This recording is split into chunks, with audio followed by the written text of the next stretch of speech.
So God gave me this analogy to use, and He's been giving me a lot of analogies pertaining to childhood movies, like Disney movies and cartoons, and they just bring back this like nostalgic feeling. But He gave me the analogy of the movie Coraline, and in the movie Coraline, there's this little girl that she lives a very simple and not so perfect life, and her mom and dad work a lot, and she's in a very poverty situation. They don't really have a lot to eat.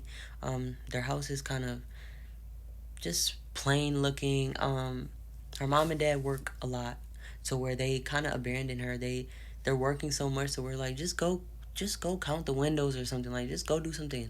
I'm working, right? They're kind of abandoning her, and her life is just very gloomy. Like she's looking around and it just looks so plain, looks boring, and it's just very dark and gloomy. And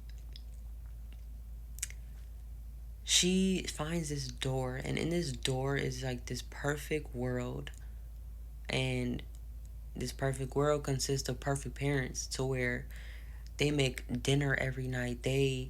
Um they check on her. They're nurturing her. They're taking her to all these events and circuses and fun things to do.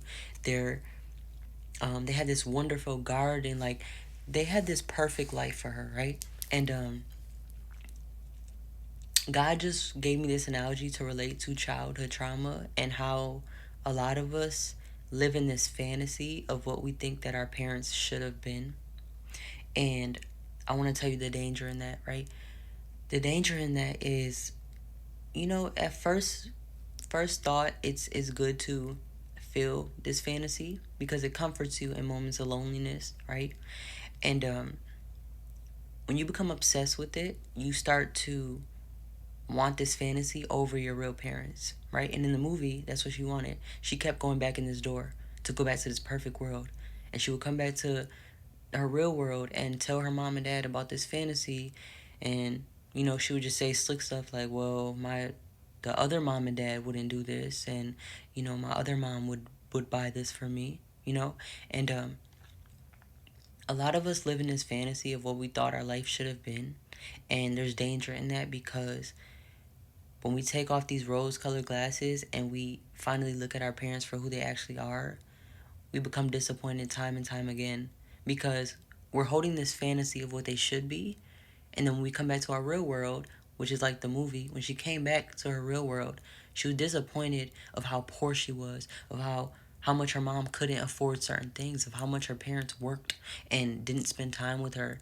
And she kept going back to this fantasy and it becomes a drug, right? Until it becomes evil. And in the movie, she kept going back until it turned evil, until she realized, oh wait, these parents are actually evil. Like this is not real, right? This is not. I should not be here, right? And that's more of a like obvious like a movie representation, but reality wise, it's the same type of evilness. When you stick to this fantasy, it becomes evil because you start to look at your real mom and dad as a threat. You start to look at them as not enough. You start to blame them and play the blame game of who they should have been and why aren't they nurturing you and why aren't they changing and healing and realizing that you need to be taken care of. And I just want you to know that no matter what they do as of right now, no matter how much your mom and dad changes, they will never be able to fill this void that you're trying to fill from childhood. Why? Because for one, they're not these fantasy people that you want them to be so bad. And for two, you cannot get your childhood back. No matter how many times that we try, we can't get it back. It's unfortunate that we were raised a certain way and we weren't taken care of and we were abandoned and our parents overworked themselves to where they didn't take care of us or they had more responsibilities other than us. It's unfortunate and it sucks and it saddens me to even feel that because I've gone through that and I feel for everybody that goes through that too. It sucks because you didn't ask to be here, right? And the closest people to you, the people that you love the most, that are supposed to be the most important people to you, didn't care for you and they didn't take care of you and they neglected you and they never taught you, they never raised you in the ways that you thought you should have been raised, right? But you have to acknowledge them for who they are, because when you become obsessed with this fantasy, it'll haunt you down to where you start to resent your parents even more. You start to want to live in this fantasy, right? And it's not good because it's not real. And now you're living in your head. You're living in your head and you're not looking out at your actual reality. You have to understand that trauma comes from trauma, right? It's not excusing your parents' behavior. It's just simply saying that your trauma was caused by their trauma, which was caused by their parents' trauma, which was caused by their parents' trauma. There's a generational curse on your life, right? That's what's happening. So instead of looking back into the past, because we cannot get it back, instead of looking at your mom as this dream mom of what you want her to be, instead of looking at your father as this dream father that you want him to be, acknowledge your parents for who they actually are. Because in the movie, when she found out this fantasy is actually very evil and it's dark and it's not good, she missed her actual mom and dad, and she said, I'm sorry, and she went back to them and she hugged them, and she actually felt love for them, and they started to build back this life, right? They started to not build this perfect life, but they started to, had this beautiful garden. They started to get promoted. Their parents got promoted. Like, their life started to get better once she acknowledged that her parents are just human, right? Her parents are trying. They're working. There's certain things that are going on in their life to where they had to make sacrifices. Yes, there's no excuse to not take care of your child. But once you acknowledge that your parents tried the best that they could, and even if they didn't try, you don't have to look at them as this evil person and get mad that they're not this fantasy person, because they will never be that. There's nothing they can do as of today that will make you satisfied. Ever. Because you want that childhood back. Your childhood self wants that back. It's not the you now that's yearning for the love. It's your childhood self that's talking through you. So you need to go back into yourself and talk to that childhood self of you and tell yourself, you're enough, right? You're enough. You're worthy of love. You're not the reason why your parents aren't taking care of you. You're not the reason why love is being stripped from you, because that trickles down to your love life, and where you start questioning why people left your life and questioning if you did something wrong. Because as a child, you think, okay, I didn't ask to come into this world, so why would the people that brought me here not take care of me? So you start to question, maybe I did something wrong, because no one in their right mind would not take care of something that they brought in here. You know what I'm saying? So you just have to learn to have compassion for your real parents and learn to look at them as human and stop living in this fantasy, because it's evil, right?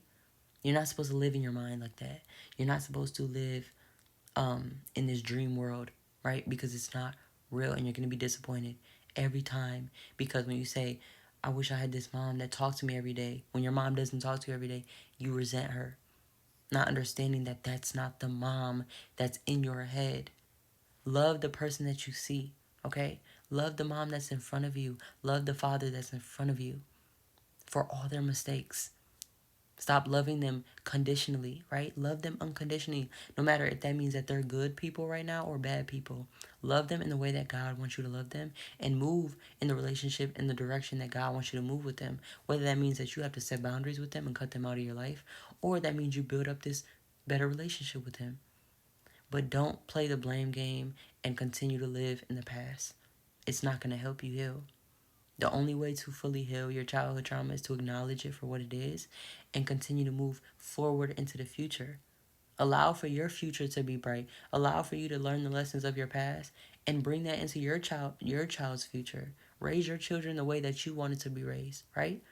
This fantasy parent, be that fantasy parent. Be that parent that loves their child, that tells them they're beautiful, tells them they're handsome, gets them to understand their worth, right? Be with a partner that loves you. Be with a partner that respects you, that shows you how to be loved. Don't be like your parents, to where they didn't love each other and they loved each other out of loneliness, and they were only with each other out of not wanting to leave each other alone and not understanding their worth. Don't be that parent. Be that change that you wanted to see in your parents. Instead of looking for them to be the change, you have to be the change, because they might not ever change. Learn to forgive them and let go of the fantasy.